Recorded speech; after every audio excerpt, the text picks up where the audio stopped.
name is Akhtar and I study biomedical science. There have been many highlights for me on this trip, but the one that stands out the most was our visit to the elderly care home. When we arrived there, we spoke to the residents and I found it overwhelming hearing their life stories. Now, many of them have been through the most traumatic experiences that I've ever come across in my life, but despite all of this, they had a lot of optimism.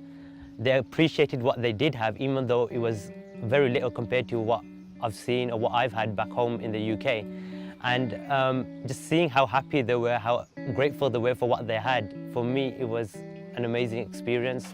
Following this, myself and my fellow peers from Coventry University ran a number of activities for the residents. So this included little game sessions, for example bowling, painting activities, button making, and despite the generation gap or the age gap, as many of us were very young and they were probably on the opposite end of their lives, we engaged very, very well, and they were just so happy to see us there, and we really enjoyed it.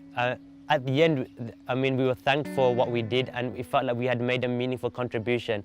Following this, they also asked us to return with photographs of ourselves with them, and myself and my fellow mate from this trip, Tanvia, went over to their care home and we distributed these photos ourselves.